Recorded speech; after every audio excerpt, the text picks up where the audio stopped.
Euh, poup, pouloup, pouloup, hop. Ah, toc, on pourrait y aller. Tac. Toc, toc, toc, toc.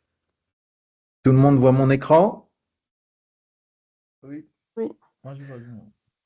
Alors, on va commencer par quelque chose qui est super important quand on est sur des solutions en cloud. C'est la gestion des correspondances dans SAP, la gestion des formulaires. C'est un petit sujet que je suis en ce moment avec le Carvin. Donc, c'est comment on gère éventuellement ce qu'on appelle un logo dans SAP sur un formulaire, comment on gère des footers, donc les bas de page, comment on peut gérer ce qu'on appelle un master template, comment on gère les formulaires. Vous allez entendre parler de Adobe Lifecycle. Donc ça, c'est un logiciel qui vous permet de gérer les formulaires Adobe. Je vais peut-être pas aller jusqu'à ce niveau-là pour vous montrer comment on gère ça dans Adobe, mais les applications qui sont nécessaires et obligatoires pour pouvoir le faire. Donc, vous allez entendre parler d'une première application qui s'appelle Output Parameter Determination. Output Parameter Determination. À quoi correspond cette application-là dans le cloud? Je l'avais déjà évoqué par le passé, je le redis pour ceux qui n'avaient pas suivi soit les vidéos que j'ai fait. Elle remplace toutes les applications qu'on pouvait utiliser dans le CC ou dans le GUI qui font la création des correspondances. Quand je dis des correspondances, c'est ce qui va déjà gérer derrière l'accusé de réception d'une commande client. La facture client, une proforma, la commande d'achat qu'on va envoyer au fournisseur, le bon de livraison. Donc, hop là, que tout le monde se connecte, parce que sinon, je vais... Donc, on a l'output parameter determination, donc elle remplace, alors j'ai cité les codes transaction, VV11, VV12, V21, VV31, MN05, etc. Donc, je vais utiliser cette application-là et je vais choisir, qu'on est dans cette correspondance-là, les règles pour. Donc là, on a tous les objets pour lesquels on peut avoir une édition ou alors, soit ce qu'on appelle du print, de l'XML. On peut avoir aussi de la correspondance par email. Pendant le cas de Par figure, je vais défaut? envoyer les... Par défaut, c'est tout ça? Ah oui, c'est tout ce qu'il y a dans le cloud. Mmh. Alors, c'est la différence entre ce qu'on peut avoir dans le cloud public. Dans le cloud public, c'est nécessairement output parameter determination. Sur les autres, notamment sur du on-prem, certains consultants, ne maîtrisant pas à la fois la Output Parameter Determination ou la BRF+, dont on aurait parlé de la BRF+, continuent à utiliser l'ancienne technologie. L'ancienne technologie, c'est-à-dire les correspondances comme on l'avait dans le CC avec, alors je gère la MN05, la VV11, et vous entendrez parler de la NACE, N-A-C-E, avec des tables qui s'appellent la NACH ou des choses comme ça. Ça, c'est souvent mes connaissances. Mais en tout état de cause, que ce soit dans le cloud ou dans les solutions on-prem, on doit maintenant utiliser l'output parameter determination et la BRF+. La BRF+, c'est l'application qui gère ce qu'il y a dans l'arrière-boutique. Vous, en tant qu'utilisateur et novice sur le sujet, vous allez sur la partie output parameter determination. Donc, comment ça fonctionne? C'est relativement simple. Dans le cloud public, je veux gérer l'édition, je veux gérer les envois par mail. Je veux envoyer, par exemple, par mail, les accusés de réception de commande client. Alors, donc, je crée ma commande client, je fais mon ATP check et je vais envoyer le résultat à mon client. Donc, je vais aller dans la partie, dans l'exemple, Sales Document, et je vais avoir toutes les étapes. Derrière, c'est quel type. Donc, dans la partie output type, c'est tous les types de documents, hein. Je peux avoir, donc là, quand on est sur du sales document, c'est les commandes clients, les inquiries, les quotations, les contracts, les retours, order without charge, c'est-à-dire ce qu'on appelle les commandes gratuites, les DB memo, les crédits mémo. Après, vous avez, voilà, dans cette partie-là, le message, donc la output type. C'est ce qu'on avait, ceux qui connaissent dans le CC, c'est les fameux messages type le Neue, le LD0, le MAN, tout ça. Donc ça, maintenant, c'est ce qu'on voit dans S4. C'est la partie, le output type. Et après, le dispatch, c'est-à-dire est-ce que on l'envoie immédiatement ou on veut avoir une action manuelle. Donc on retrouve philosophiquement tout ce qu'on avait dans les applications qu'on avait dans le CC, y compris tout ce qui va être la partie pour les financiers, bah, tout ce que vous avez sur la partie dunning, sur le settlement document, sur la partie payment list, payment medium, payment receipt, tout ça aussi, le outgoing check, vous l'avez maintenant dans la partie output parameter determination. Ce qui est nettement plus sympa qu'on avait avec la gestion des composants et des scripts qui est c'est plus intuitif, donc output. Donc après, je fais l'output type. Après, par exemple, si je veux piloter tout ce qui va être la gestion des emails, bah, je vais avoir la partie email settings. Donc là, je vais avoir la partie order confirmation. Je peux définir ce qu'on appelle dans la table settings quels sont les paramètres pour déclencher l'émission de cet email-là. C'est-à-dire, bah, lorsque, si je regarde en détail, je vais en modification, j'ai les ici, c'est ce qu'on a les combinaisons de clés. Donc, est-ce que je peux être sur le sender email? Est-ce que c'est une email statique ou ça peut être dynamique? Quel est l'email template? Donc, l'email template, c'est euh, quand je vais envoyer l'email, quelle est la mouture de mon email. Donc, ça, on va retrouver la partie email template dans une application qui s'appelle Manage Text, où je vais gérer cette partie-là aussi, tous les textes qui vont être dans le formulaire. Et dans la partie gestion des templates, bah, je vais avoir aussi la possibilité de. Je ne sais pas à chaque fois qui c'est ce qui connecte plusieurs fois là.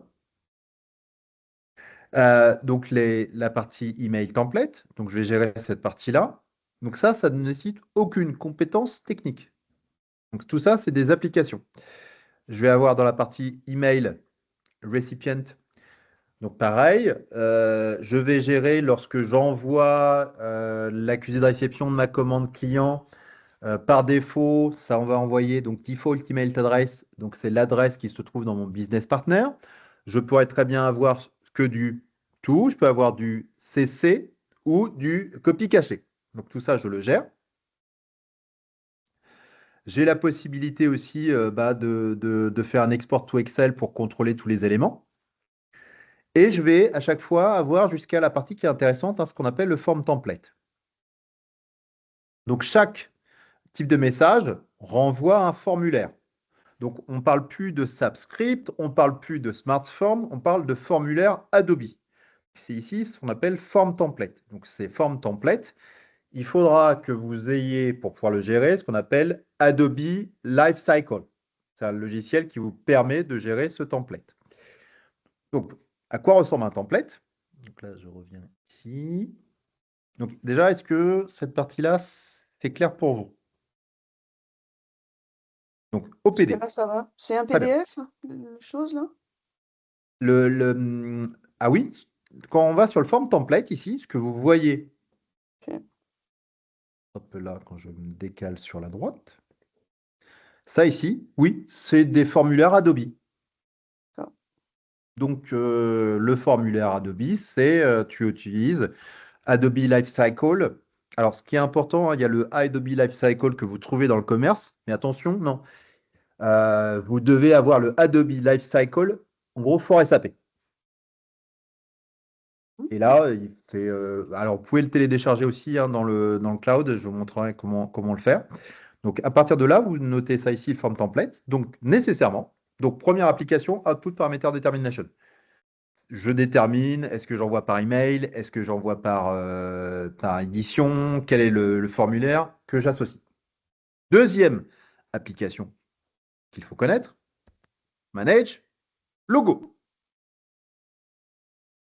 Donc, dans la partie logo, bah, je vais tout simplement importer tous les logos que je veux avoir. Donc, si je suis ce qu'on appelle sur du multimarque, bah, je pourrais avoir le logo KPC, je pourrais avoir le logo L'Oréal, je pourrais avoir panier d'essence, AP2E, tous les logos.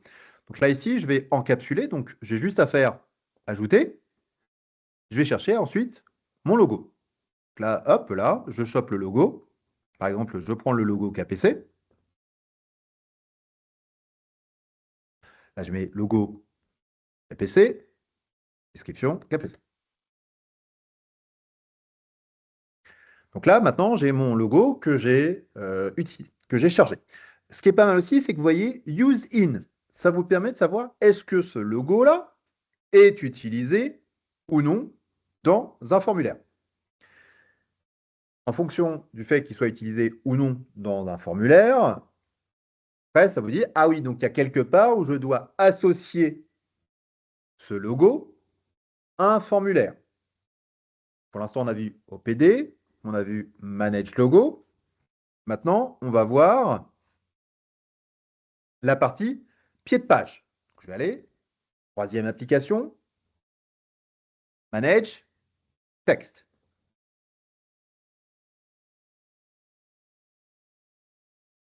Pareil, ici, vous voyez différents types de textes. Donc les pieds de page, donc à quoi ça ressemble.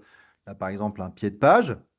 Je viens, toujours le même principe, je clique sur Ajouter.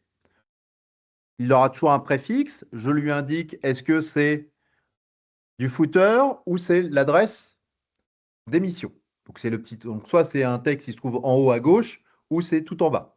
Je peux le gérer aussi multilangue.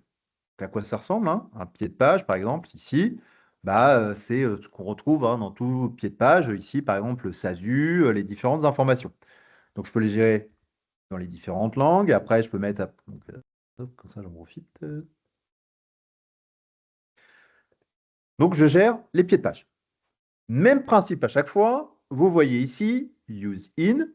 Est-ce que c'est géré ou pas dans un formulaire? Output parameter determination, manage logo, manage text. Maintenant, comment on associe tout ça? Ah oui, juste avant. Où gère-t-on les formulaires dans le cloud public? Ceux qui étaient en ECC, ils connaissent. Alors, pour les plus anciens, la SE78, donc le subscript qu'on n'utilise presque plus.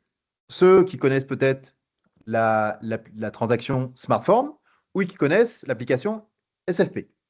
Dans le cadre public, vous allez avoir Maintain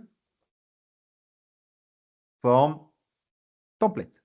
C'est ici qu'on gère les templates dans SAP. Donc, même principe, SAP délivre des formulaires préconfigurés. Ce que vous faites, on va chercher le formulaire préconfiguré, on le copie. Une fois qu'on l'a copié, on va pouvoir, par exemple ici, c'est un formulaire pour les commandes clients. Je vais tout simplement le télécharger. Et c'est là que je vais après utiliser Adobe Life Cycle pour pouvoir gérer ce que je veux faire apparaître, disparaître. Voilà. Donc c'est comme vous étiez sur de l'Adobe, hein, vous gérez des zones que vous voulez voir dans des petits carrés, que vous voulez voir apparaître ou pas. Donc il y a deux choses dans un formulaire. Il y a ce qu'on appelle le content et vous avez le master. En gros, le master, c'est le calque. Donc, derrière, c'est est-ce que je veux la partie logo, est-ce que je veux mettre des conditions générales, voilà. Donc, c'est les informations qui sont presque en dur. Donc, à chaque fois, la partie content, c'est ce qui est visuel et la partie master, c'est le préconfiguré qui se trouve derrière. Bien sûr, vous pouvez très bien utiliser les formulaires préconfigurés de SAP et à gérer uniquement ce qu'on appelle le logo et le pied de page. Là, SAP, quand il met à disposition le Sales Confirmation, donc c'est l'ARC, l'accusé de réception de commande client, vous allez retrouver tout ce qui est qu'on retrouve, l'incoterm, l'article, la désignation, est-ce qu'il y a un lot, l'adresse de livraison, donc les informations qu'on retrouve les plus communément dans un formulaire. Après, toujours OPD, template, maintain form template, manage logo, manage text. Après, si, en fonction des différents critères, vous allez devoir aller dans le CBC. Donc, ça va être dans le CBC où on va associer ces fameux textes qu'on a gérés dynamiques, ce fameux logo dynamique. Donc, après, je vais dans Manage Your Solution. Voilà. SAP Central Business Configuration.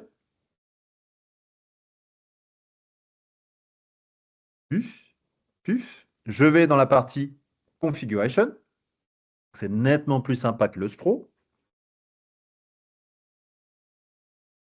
Pareil, quand j'utilise des mots que vous connaissez, que je ne connaissais pas, n'hésitez pas à me dire. Pour moi, c'est quand je dis le SPRO, c'est le paramétrage qu'on a dans le GUI, c'est le code transaction. Donc, ça se peut que vous ne connaissiez pas du tout ce terme-là.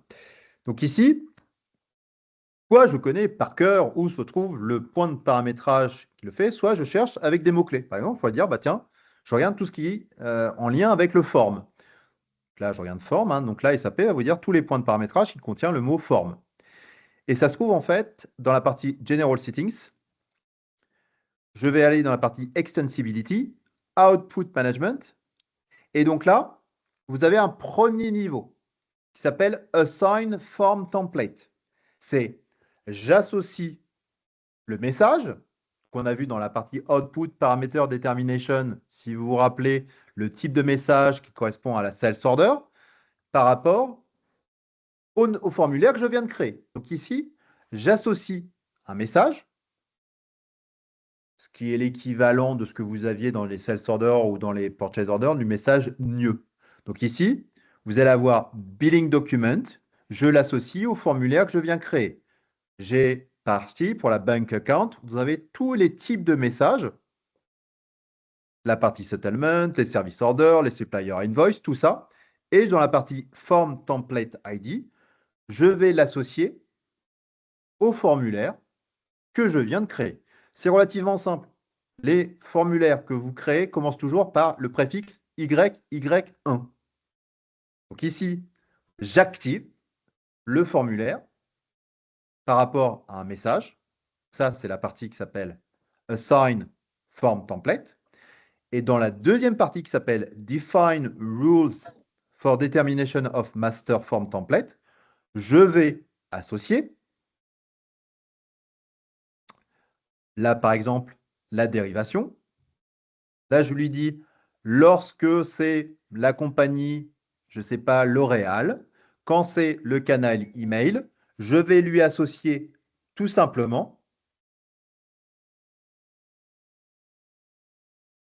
le type de forme template avec les messages de pied de page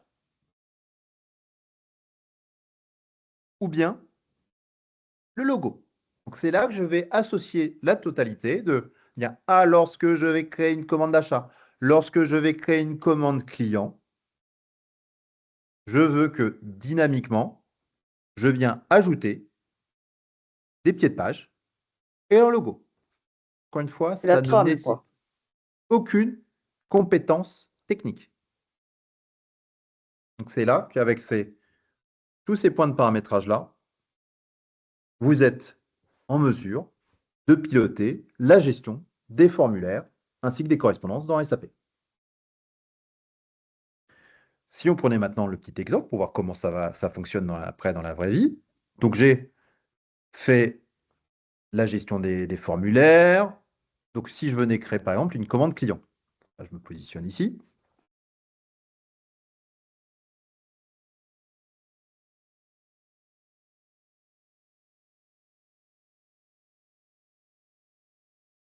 Je utilise l'application Manage Sales Order, version 2. Donc, si je me positionnais là, je retourne sur l'OPD. Ça, j'en ai plus besoin. Ça, j'en ai plus besoin. Donc, je vais créer une commande client. Donc là, je suis sur l'application Manage Sales Order. Je renseigne le type de commande client. Alors, pour les gens qui m'ont posé la question, quand vous voyez ici Sales Organization Description et que c'est vide, c'est pas la faute de SAP, c'est que les personnes, quand vous faites du CBC, pensez toujours faire dans les 2 langues ou les 3 langues qui sont officielles dans l'entreprise. Parce que souvent, quand on est sur des entreprises franco-françaises, on a tendance à oublier de faire de la traduction. Donc moi, comme je me connecte tout le temps en anglais, c'est pour ça que je vois la différence. Donc voilà, donc faites attention, quand vous aussi, vous allez faire votre projet Novatech, pensez toujours, si vous vous connectez en français, même si je vous dis pas de vous connecter en français, mais vous forcez quand même à vous connecter en français, pensez toujours à tout traduire. Donc ici, là, je choisis, donc je crée ma commande client, hein. Donc je renseigne là, par exemple, voilà, mon client donneur d'ordre. Là, je suis en train de faire le flux, par exemple, là, je pourrais vous... Bon, j'ai marqué. Pareil, les scope items, après, vous les connaissez tous par cœur. Après, dire, ah ok, je suis dans du BD6, du BD9. Quelle est la différence entre le BD6 et le BD9? En TH. Alors, il y en a un qui est Sales from Stock et il y en a un autre qui s'appelle Credit Control Management. Voilà, entre le BD6 et le BD9. Ils sont tous les deux sur de la partie Sales. Vous allez avoir, Ok, après, vous allez en rêver la nuit des scope items. super. Ah, oui, c'est top, c'est super. Ah, vous avez pu vous en passer. Après, c'est pas mal, hein, c'est quand vous faites des ateliers, après, c'est tous ces scope items, c'est super important, après, de bien connaître les fameux triptyques. Donc là, liable for tax. Je mets mon code article. Je mets, par exemple, une pièce. Hop là, j'ai un petit message warning. OK, incompleteness information. OK, une demande de compléter la raison de commande. Sales call. Je force quand même le système. Il va me dire que ma commande est incomplète, mais je l'enregistre quand même.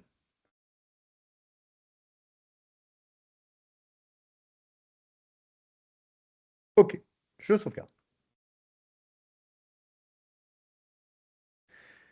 Et donc, si vous avez correctement géré l'ensemble des paramètres, que ce soit dans l'output parameter determination, manage logo, manage text, que vous avez bien signé le formulaire, ce qui devrait apparaître dans la partie output item, ici ce qu'on voit, c'est nécessairement que vous avez correctement configuré la partie output parameter determination. Donc si par exemple je regarde ici order confirmation, que je regarde dans le détail de cette order confirmation, ce que je devais voir ici dans la partie form template, ici, c'est bien ce que j'ai mis dans la partie output parameter determination. Si vous voyez ici le petit message item is not relevant for output avec erreur. Ça ne veut pas dire qu'il y a un souci sur le formulaire, ça veut juste vous dire que pour que la commande puisse être envoyée au client, il faut que l'ensemble des conditions soient réunies. Parce que quelque part, dans l'OPD, on lui a dit is relevant, en gros pour envoi, si et seulement si ta commande client est complète, si ton ATP check a été fait.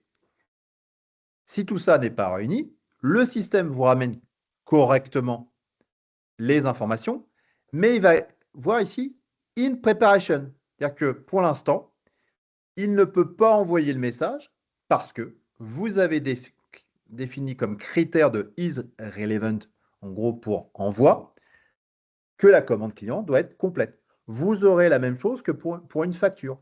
Is relevant uniquement si la pièce comptable a été générée. Et après, bah, aussi, là, vous pouvez faire Open File. Et dans la partie Open File, bah, vous pouvez visualiser ici bah, le logo, ce que vous avez géré en logo, et dans le bas de page, ce que vous avez mis dans le bas de page, donc dans le fameux footer. Donc là, par exemple, hop, j'ai fait des petits tests. Hein. Là, ça peut être ça. Donc dynamiquement, ça peut être un autre logo et ça peut être un autre bas de page.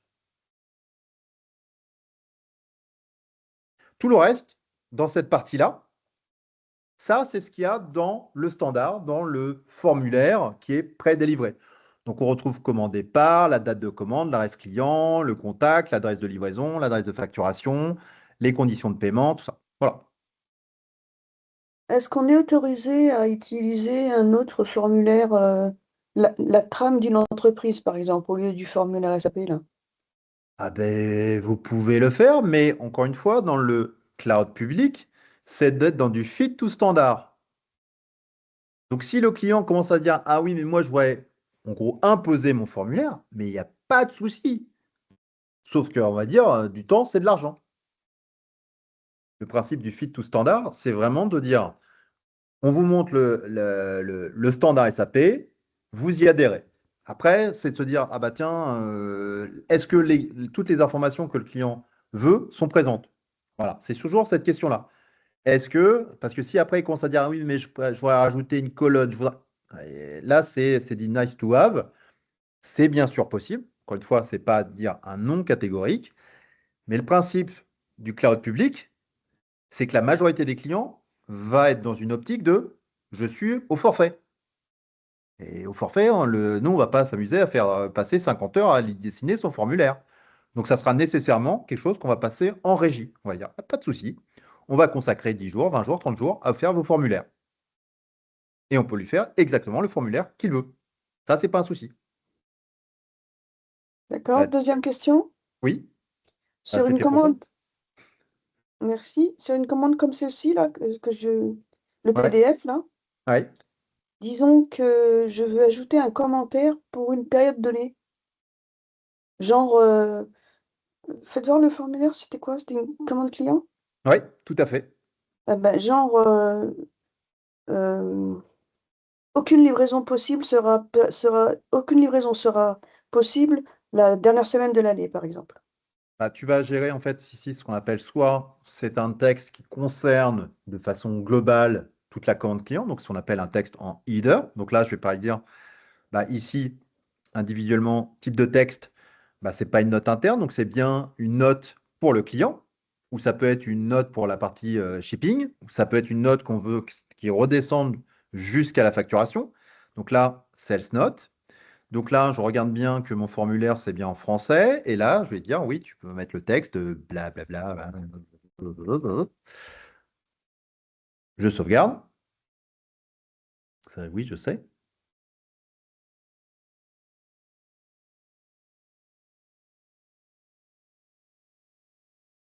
Je le mets dans la commande et pas dans le formulaire. Oui, c'est. Alors, la question toujours se pose, c'est est-ce que c'est un texte qui est récurrent ou c'est un texte spot? Si c'est un texte qui est récurrent pour ce client-là, à chaque fois que tu vas avoir une commande avec ce client-là, tu vas aller dans la gestion des textes de ton business partner et tu vas mettre ce texte-là qui va redescendre de facto dans les documents commerciaux. Si c'est un texte à usage unique, bah, tu vas aller dans la partie gestion des textes et tu vas ajouter ce fameux texte qui va après apparaître sur le formulaire. D'accord, Tu vois? On le voit ici. Voilà. très bien. Donc ça, donc ce qu'on va parler après, de régie de copie, c'est-à-dire que les informations qui vont être portés dans ce texte-là, est-ce qu'ils doivent redescendre après sur le bon de livraison? Est-ce qu'ils vont redescendre après sur la facture? Donc ça, c'est le point qui est important. Euh, L'autre point, qui est aussi important, hein, c'est que je vois ici, dans la gestion de l'envoi par email, alors peut-être qu'il y a des paramètres. Ah oui, comme c'est in preparation, hop là. Donc le récepteur de l'email est géré de façon dynamique ou statique. C'est-à-dire que dans l'OPD, si je dis, voilà, default email, il va reprendre l'email défini par défaut dans la communication avec le business partner. L'émetteur, dans le CBC, on a la possibilité, hop là, de gérer, pareil, hein, manage your solution. Ce que je dis là, c'est tout consultant maintenant sur le cloud public doit savoir faire ça. Que ce soit un consultant finance, que ce soit un consultant sur la partie purchasing ou que ce soit un consultant sur la partie sales. L'OPD, logo, template, tout ça, il doit savoir. Dans la partie ici, il doit savoir aussi que on peut définir, hop là, email, voilà. Dans la partie ici, dans la partie toujours General Setting, Extensibility, Output Management, Define Default Email Address for Email Output. Ça permet de savoir qu'à chaque fois que vous allez gérer l'émetteur, est-ce que c'est par exemple no reply le nom de domaine du client. Sinon, dans l'OPD, vous pouvez définir, ah bah tiens, quand c'est des commandes clients, c'est no reply adv quelque chose ou adv quelque chose. À chaque fois, c'est ici, vous avez la possibilité de définir un email générique par défaut ou de le définir dans la partie OPT. Pareil, vous définissez aussi quels sont les domaines pour l'émission. Bah, souvent, on va définir le domaine d'émission, ça va être le nom de domaine de l'entreprise. Donc ça aussi, c'est des paramètres qui sont importants à savoir gérer dans le CBC. Donc, Manage Template Form, enfin Maintain Template Form, logo, texte, OPD.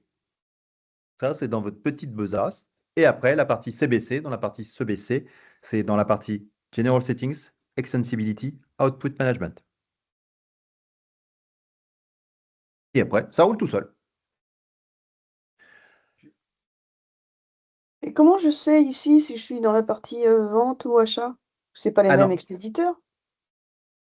et c'est le système ne fait pas de distinction. Là, il te dit quel est par défaut l'email générique d'émission. Mais j'en ai Si, plusieurs. ah non, tu en définis un, c'est un define default email sender. Si tu veux dissocier dans l'envoi de tes emails la partie finance, la partie purchasing, la partie sales, tu vas dans ce cas-là dans la partie output parameter determination. Et tu dis, voilà, donc là je te montre, output parameter determination. Je veux, par exemple, encore une fois, dans la partie, là par exemple, purchase order, je vais dans la partie purchase order, je vais dans la partie email settings. Ok. Et voilà. Et là, je peux très bien dire, je me mets ici, le petit crayon, je vais là, et je décide que ce n'est pas ce qui est ici, default email sender address or email output, mais que l'adresse par défaut, c'est Michael, ou ça peut être ici, je pourrais dire purchase ou purchasing, voilà, purchasing,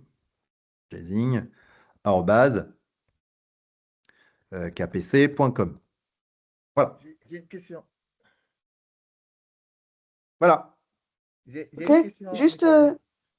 Ah, il y a une ah personne ouais, qui il y a parle dans le quelqu'un qui fond. parle là.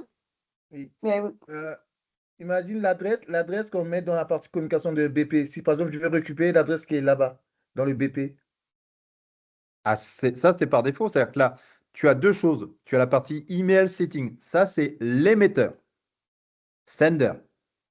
Et la partie réceptionnaire, email recipient, en mettant ici default email address. SAP, c'est qu'il fait un get dans le business partner. OK.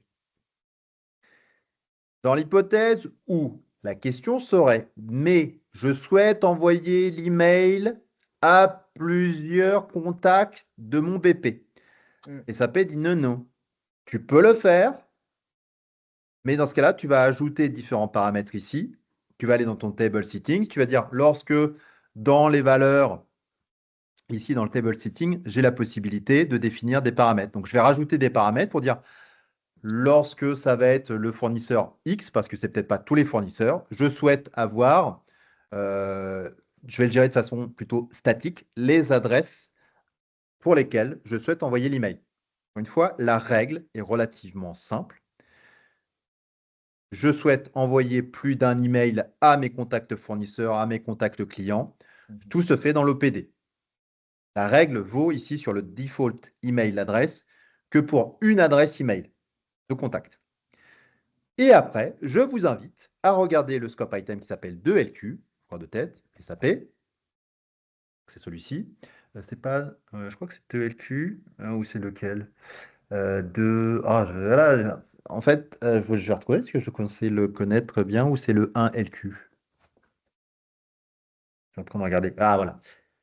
SAT output, voilà. C'est un scope item pour tout ce qui va être la gestion de la partie output management scope item, qui va vous expliquer en détail tous les paramètres qu'il faut gérer. En fait, il va vous expliquer ce qu'il y a techniquement dans l'OPD, la gestion de ici, ce qu'on appelle du table setting, de la gestion des email recipients, la partie email setting, le pattern setting, le form template. Mais là, ce que je vous ai donné, ça vous permet de savoir que vous avez, pour ce qui va être de la gestion, les points importants, hein, c'est de vérifier toujours séquentiellement. Dans la partie output type, OK, je regarde les éléments ici. Dans la partie receiver, dans la partie channel, etc. And so on. Et surtout là, email setting, émetteur, email recipient, réceptionnaire. Et surtout ici, hein, à chaque fois, quand vous avez ces petits messages-là, faire attention de toujours bien faire le check et d'activer ce que vous avez modifié. Donc là, par exemple, si je fais Activate, voilà. Donc le petit crayon me permet d'aller modifier. Je peux après gérer les informations. Donc quand on met rien dans la partie Sender Email, SAP doit savoir ce qui a été configuré ici. Define, Default, Email, Sender, Address, for Email, Outbound. Et là, je vois une étoile. Ça veut dire qu'elle est obligatoire. C'est juste pour dire que ce point de paramétrage-là, il est super important, oui. Ok. OK. Très bien, c'est bien d'avoir vu ça. Ok. Bon, bah, je vais pouvoir dérouler le scope item maintenant, on va faire un J'ai petit peu de... une dernière question. Oui, Au fait, ça veut dire que au fait, au niveau de dans le cloud, ils gèrent que les formulaires PDF, c'est ça? Donc les smartphones, tout ça, ils gèrent pas. non, ça n'existe pas. OK. C'est forcément de l'Adobe. OK. Et donc, du coup, c'est quoi le best practice dans un cas comme ça? Imaginons qu'il veut du spécifique, ça veut dire que je copie le standard et que je modifie l'Adobe par le FSP et je Ah, le charge de la place, c'est ça? non, non, là, alors l'équivalent de ce qui est ici, donc tu vois, à chaque fois, la bonne pratique, je vais dans la partie Maintain, Form, je vais là. Je vais dans la partie ce qu'on appelle Pre-Delivery Template. Je récupère le template préconfiguré. Je fais copie. OK. Ça va me faire un custom template. Donc, quand une fois que je suis dans le custom template, je vais avoir, par exemple, ici, le template pour les commandes clients. Une fois que je l'ai fait, je fais ici Download. Mhm. Je fais OK. Je vais avoir un fichier zip. Et après, je vais chercher tout simplement Adobe Lifecycle Management. Donc, si tu tapes ici, le système, lui, il ne va pas connaître. Tu vois, là, ici, vous avez cela qui s'appelle Adobe Document Service Configuration. Ok. C'est lui qu'on utilise aussi, l'Adobe Cycle, là, pour les étiquettes des pièces au magasin? Tout ce qui est, dès que tu as une notion de formulaire, la réponse est oui. Ok. Donc là, ici, tu as nécessairement aussi les étiquettes. Donc, si je regarde là, par exemple, Pre-Delivered Template, je vais regarder, je dois avoir peut-être, on va regarder sur label, lab.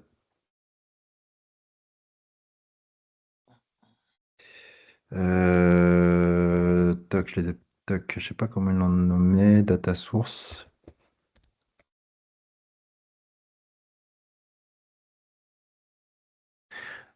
AWM, HU label. C'est ça. Voilà. Donc tu as ici tu as 20 préconfigurés pour tout ce qui est la gestion des étiquettes. On le download et on va l'ouvrir avec Adobe. Tout à fait. Ok.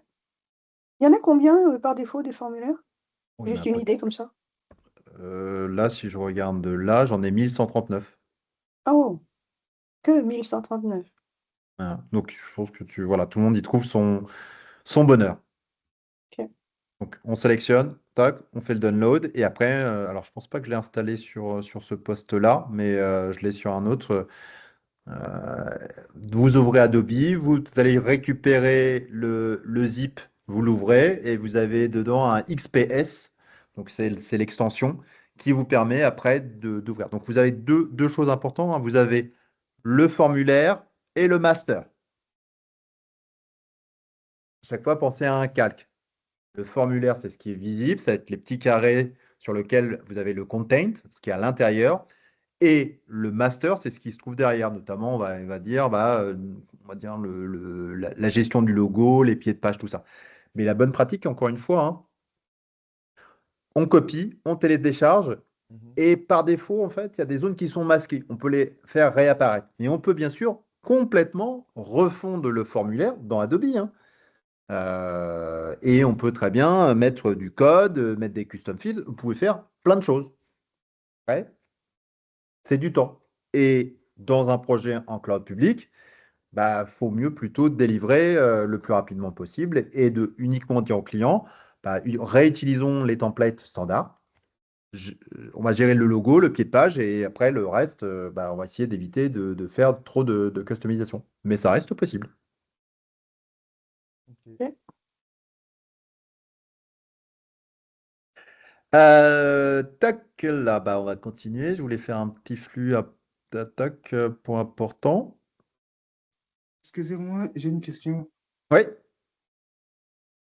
Alors, j'aimerais savoir, dans un contexte où il y a plusieurs entités ou encore plusieurs pays, oui. qu'est-ce que vous recommandez? Est-ce une gouvernance des adresses d'envoi email via un domaine unique ou bien encore, j'allais dire, une gestion décentralisée par compagnie code?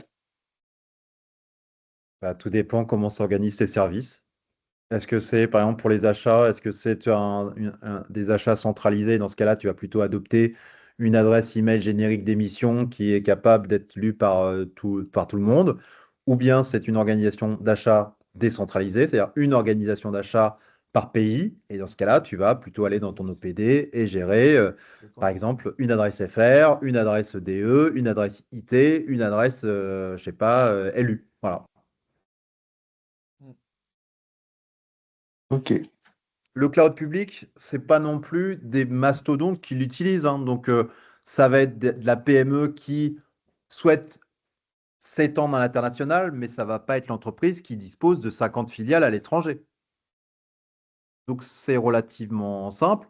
Là, pour une entreprise pour laquelle on est en train de faire le support, bah, c'est une présence en France. À terme, c'est une présence au Canada, aux États-Unis, en Allemagne.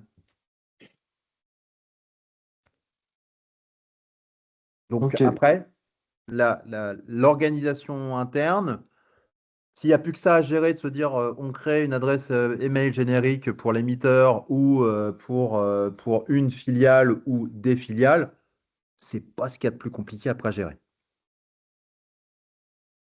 Et tout ça se gère dans la partie Output Parameter Determination. Donc toute la gestion des correspondances est quand même simplifiée. Et surtout, l'entreprise est autonome sur ce sujet-là. Ça nécessite aucune compétence technique, encore une fois, c'est demain dire voilà, le cloud public, le client peut être autonome sur les sujets de gestion des correspondances. Ok, c'est entendu.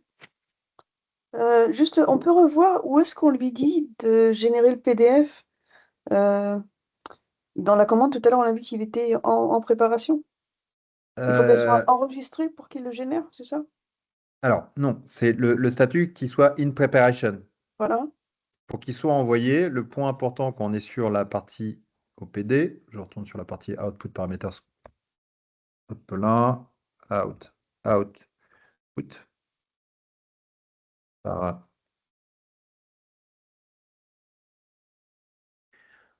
On va reprendre par exemple pour la partie sales document. C'est la dernière étape, c'est ici ce qu'on appelle output relevance. Dans la partie output relevance, on va définir ici, dans la partie order confirmation, ici tu vois, alors je vais aller volontairement en modification, avec le petit crayon, on lui dit, OK, il faut, pour pouvoir passer de in preparation à j'édit, que, tu vois, le statut général de l'entête soit completely process. Que toutes les lignes soient confirmées. Que, ici, completely, donc tu vois, c'est les règles que D'accord. tu définis pour permettre l'édition. Tu as la même chose si je vais, par exemple, prenons l'autre cas de figure qui est super important, c'est-à-dire l'édition d'une facture. Donc je vais dans la partie, toujours là, OK, billing document, et je regarde le output relevance. Je vais avoir le même ici, le critère, le trigger. Le trigger ici, tu vois ici, journal entry has been created. Ça veut dire la facture ne s'édite que si et seulement si ma pièce comptable est générée. S'il n'y a pas de pièce comptable, cas de figure, ils vont te dire, ah ouais, votre cas de figure, c'est une proforma. Une proforma, il n'y a pas de pièce comptable, donc on ne va pas la conditionner à un posting statut. Posting statut, c'est pièce comptable. C'est lui le Donc, déclencheur, là. ouais, c'est le déclencheur, c'est ça. C'est tu définis Ok. les paramètres. Là, tu dis, là, je vois une lecture. OK, quand c'est une billing document et un proforma, je n'ai pas de conditions particulières pour l'éditer. Elle s'édite à partir du moment où je l'enregistre. Lorsque je suis sur un autre document, je vais lui définir que le posting statut, il est égal à C, c'est-à-dire c'est bon. Parfait. Donc ça, c'est les triggers. Donc c'est toujours important de balayer tout ce qui existe dans l'OPD. La gestion du formulaire, pareil, si c'est une édition, à quelle imprimante je le rattache. Voilà. Donc tous ces paramètres-là sont importants. Donc ce qui fait que quand je vais être ici, tout de suite, demain, vous pourriez être sur de la MS, de la TMA. Le statut il reste in preparation. Vous allez pouvoir toujours essayer de dire, tiens, je veux que ça s'édite. Et là, il faut tout de suite te dire, ah ok, s'il est in preparation et que l'email ne part pas, c'est que nécessairement il y a le trigger, les paramètres d'édition qui ne sont pas remplis. Ça peut être du contrôle crédit aussi, ça peut être la commande qui est en non réalisé, c'est-à-dire qu'on a mis en place un flexible workflow. Donc ça, c'est toujours important de se dire, ah ok, elle est bien en statut en dispatch time immédiate, mais tant que la commande n'est pas complète, je ne peux pas l'éditer. Ok. Alors, on pourrait faire les tricheurs, dire, ce que je vais faire, c'est que je vais faire mon open file, je fais ici le download et je l'envoie par email à mon client. Oui, parce qu'il est prêt, en fait. Ouais, mais c'est triché. C'est-à-dire que là, du point de vue de SAP, ce qui est pas mal, c'est que vous allez avoir ce truc-là. Les petites lignes que personne... Ah, en copie. Voilà. Good. Ouais. Donc, le système saura que le formulaire que tu envoies, il a été édité de façon incorrecte. Et ça aussi, vous avez dans tous les environnements de test aussi, pour éviter qu'un jour, bah, vous dites, ah bah zut, j'ai envoyé un PDF par erreur à mon client. Sachez que dans tous les environnements dits de test, quality ou development, vous verrez toujours ce petit livret, copie de test.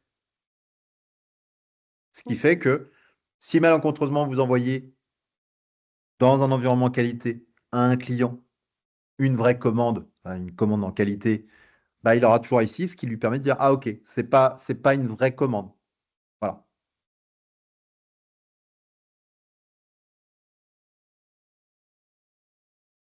Donc ça, c'était sur donc, le scope item BD9. Si je retourne aussi, le point important, je vous l'avais déjà montré une première fois, mais je vous le remontre encore une fois. Quand vous êtes sur la partie, ce qu'on appelle SAP for Me, dans le SAP Signavio Navigator, lorsque vous êtes sur un scope item, quand vous êtes sur la partie accélérateur, vous avez deux points importants. Vous avez dans la partie implementation le setup instruction. Donc, dans le setup instruction, des fois, vous allez avoir le setup pour la gestion des correspondances. Le test script, c'est ce que vous avez. Mais aussi, pour ceux qui sont vraiment pas du tout à l'aise, qui sont des très, très, très grands débutants, vous avez ce qu'on appelle les tasks tutorials.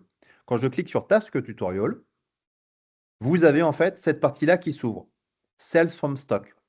Et je peux regarder par rapport au scope item, le script, lui, il n'a aucune copie d'écran. Mais si vous dites, bah tiens, moi, je veux plutôt avoir ce qu'on appelle le tapis d'éveil, où vous avez les copies d'écran en version bande dessinée, vous avez ici Create a Sales Order. Donc, vous pouvez très bien ouvrir le Learning Hub d'un côté et dérouler le Creating a Sales Order. Bah, comment? Bah, je vais démarrer mon tutorial, donc le démarre ici. Et là, je peux faire un premier run. La SAP me dit, voilà, comment dérouler. Donc là, je lui dis, hop, je suis comme il m'apprend. Alors, je peux aller plus vite en faisant ça. Donc, il me dit, OK, j'utilise d'abord Manage Sales Order. Il me dit après de faire ça. Après, il me dit d'utiliser le petit match code. Il me dit de renseigner. Donc là, ça vous permet bah, de faire la même chose à côté. Donc là, je pourrais très bien dire être sur le Learning Hub. Dans le Learning Hub, je vais bien avoir le 17.10.003. Et là, ça me permet d'être visuellement en ligne avec ce que je fais dans le Learning Hub. Encore une fois, vous pouvez très bien dire, je passe d'abord avec l'option Task Tutorial, je fais un premier run sans aller sur le Learning Hub, j'essaye de dérouler, je mémorise les différents champs, ok, il a sélectionné le type d'OR, il a renseigné le sol tout parti, il a renseigné le matériau, ok, je renote le TG11, et voilà, il déroule de cette façon-là. Et là, vous pouvez dérouler tous éléments. Vous pouvez télécharger le PDF, vous pouvez, voilà. Donc toujours ça, Euh, hein. Oui. c'est utile, mais il n'existe pas partout, d'après ce que j'ai vu. Non, ça, c'est pas partout. Il n'y a pas des tasks tutorials dans tout. Donc le point important, c'est juste regarder ce que ça s'appelle End User Information. Mhm. Donc c'est ici ce que je trouve là. Et après, dans la partie Implementation, vous avez le script. Donc c'est important. Alors, c'est vraiment, hein, c'est un petit plus pour ceux qui ne connaissent absolument pas SAP.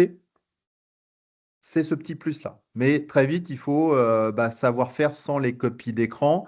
Après, hein, je vous le dis à chaque fois, c'est vous familiariser en premier avec les articles qui sont dans le Learning Hub et après de se dire, OK, maintenant, je vais faire moi-même mon TG11, je vais créer mon propre article, je vais créer moi-même mon business partner et je me lance. J'essaye de dérouler le Sales from Stock avec mon code article, avec mon business partner, avec mes conditions de prix et j'essaye de dérouler le flux, comme ici, hein, créer la compte client, de faire la confirmation, de créer la livraison, de faire le picking, le post-code issue et de créer la facturation.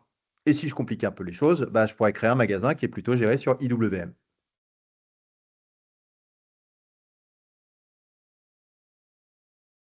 Ok.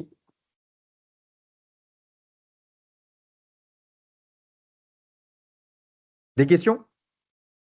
Donc avant de dérouler nos flux, il va falloir qu'on mette au point nos formulaires, quoi. ce qui peut être pas mal, c'est que déjà, à minimum, de dire, bah tiens, on va faire les 5 points que je vous ai donnés avant.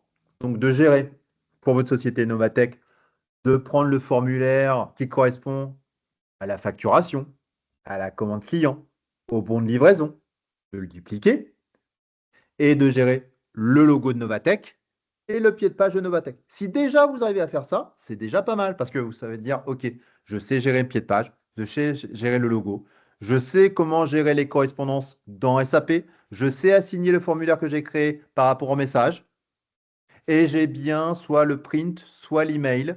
Non. Ça, c'est la base. C'est-à-dire de savoir à la fin que vous avez bien un YY1 dans votre commande, dans votre bon de livraison, dans votre facture, et que vous savez gérer du moins le pied de page et le logo. Après, d'aller dans Adobe, c'est un autre sujet. Mais de savoir faire déjà ces premières choses, encore une fois, ça vous donne du crédit. Ok, on va faire le minimum, on prendra l'existant et puis Oui, mais après, c'est comme tout. Faites d'abord ces choses-là, et après, pour ceux qui veulent aller plus loin, allez plus loin. Mais toujours, ce que je vous donne, c'est les éléments de base pour vous dire, ah ok, demain, vous dites quand on vous parlera de l'output parameter determination, de la gestion des correspondances, des types d'objets, de comment gérer un email, comment le système il fait le get pour aller récupérer l'email. Quand vous voyez YY1, vous dites, ah ok, ça c'est une copie du formulaire standard. On m'a parlé de Adobe Lifecycle, donc quand je serai un peu curieux, bah, je vais voir éventuellement bah, le télécharger, le Adobe Lifecycle, et je vais ouvrir le Adobe Lifecycle parce que je sais comment télécharger le formulaire. Voilà, là vous avez ok, des outils. très Mais bien, c'est très bien d'avoir vu comment ça s'imbrique tout ça. Ok. mais mettez pas la charrue avant les bœufs. Voilà, c'est juste ça. Je vous délivre à chaque fois des informations. Moi, je sais le faire, hein, mais j'ai pas su le faire en 2 minutes, en 4. Mais nous aussi, maintenant, on a la vidéo. Alors maintenant, On la va avoir. vidéo, oui, c'est pas ce qu'il y a de plus compliqué à faire. Honnêtement, c'est vraiment, c'est relativement simple. Donc là, ce que je vous ai donné avec le CBC, les différentes applications, vous êtes capable de le faire. Après, quand vous serez là, vous allez me poser, quand j'attendrai que vous me posiez la question, comment on télécharge Adobe Lifecycle Management? Voilà, après, je pourrais vous dire. Il y a une application dans le cloud public pour le télécharger, pour que vous ayez en fait le Adobe version SAP. Voilà. Ok. C'est bon pour moi. D'autres questions dans la minute qui reste?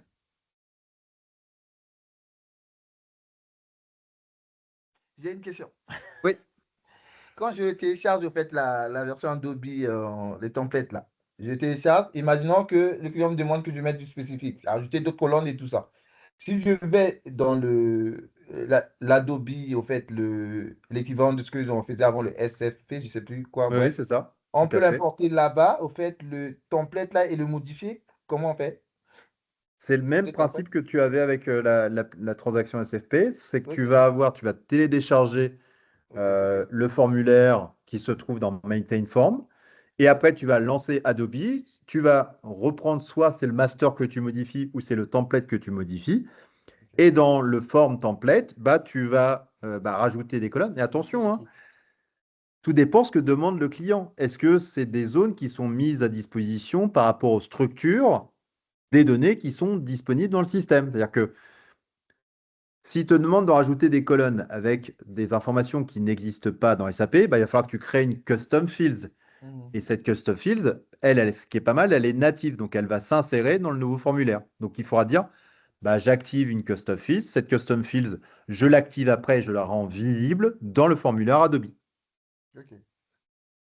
Mais c'est la même chose que tu pourrais avoir sur les formulaires Adobe que tu avais dans le l'ECC ou que tu as dans S4, la transaction SFP. C'est la même chose, hein. Derrière, c'est des formulaires Adobe. Donc, Ok. c'est relativement. Tu peux aussi mettre. Mais après, tout dépend de la complexité du formulaire. Mhm. Mais je pense que la majorité des clients, encore une fois, qui sont sur le cloud public, ne demande pas des choses extravagantes comme on pourrait l'avoir ou comme on l'a des fois sur des formulaires qu'on a pour des clients qui sont habitués à utiliser SAP depuis 25 ans et qui ont des formulaires vraiment touchy. Mm. Ce qui n'est pas le cas, encore une fois, dans les solutions cloud public. On est face à de la PME. Déjà, qu'on leur dit, voilà, on peut faire des formulaires avec toutes les choses réglementaires, ça leur suffit. Il ne faut pas oublier que derrière toute modification derrière du spécifique, c'est de la maintenance. On vend du cloud public pour dire à des clients, vous n'avez pas besoin de maintenance. Donc, c'est aussi à vous, en tant que consultant, de leur dire, je ne vous conseille pas de faire autant de choses comme ça. Parce que derrière, tu vas dire, là, c'est pour un formulaire pour la commande, après, il y en a un autre pour la facturation, un autre pour les bons de livraison, et etc. Et après, si tu commences à faire des formulaires pour chaque client, ça devient une usine à gaz. Ok. Ok. Voilà.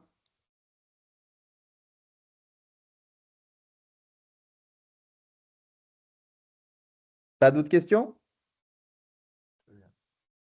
Bon, bah on a fini pour ce soir. Donc je vous dis tout simplement à demain. Merci. Merci, bonsoir. C'est Merci. demain. Très bonne soirée. Excusez-moi si vous, monsieur. Bonne soirée. Oui, Allô, monsieur? oui. Euh, désolé pour vous déranger. Je n'arrive pas à accéder à certaines vidéos sur YouTube du S4 C'est normal. Certaines doivent être d'abord anonymisées pour pouvoir être publiées.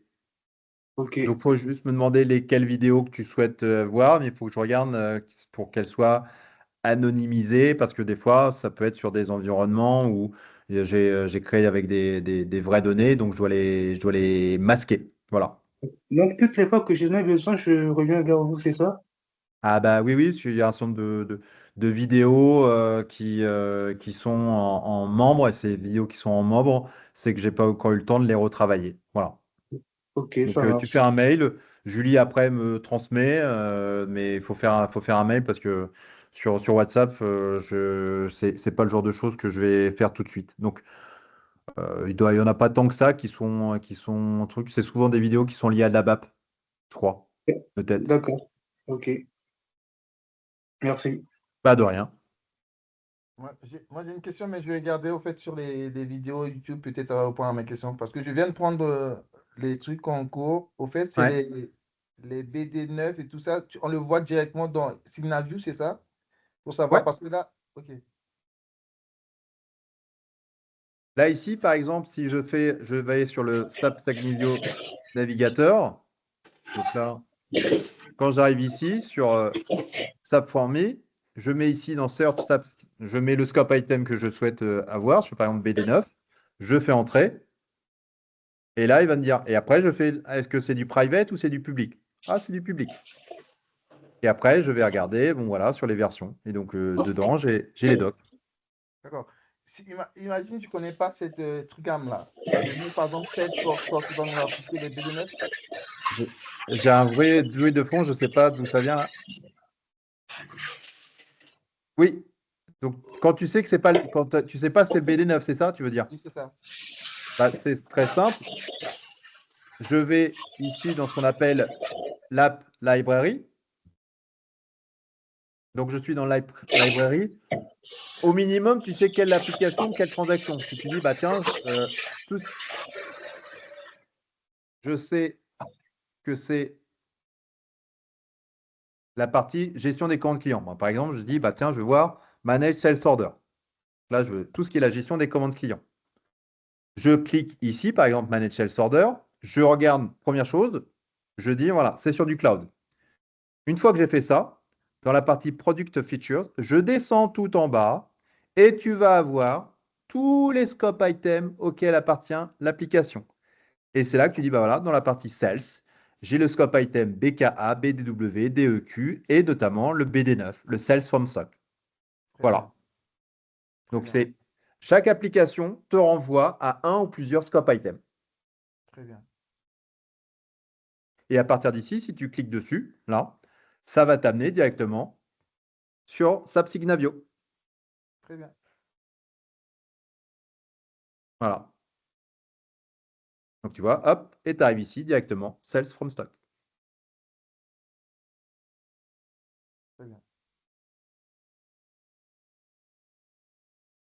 Good? Bon, Très bien. Merci beaucoup. Très bien. pas de rien. Très bonne soirée. Merci. Vous À aussi, demain. bonsoir. Merci. Bonne soirée. À demain. À demain.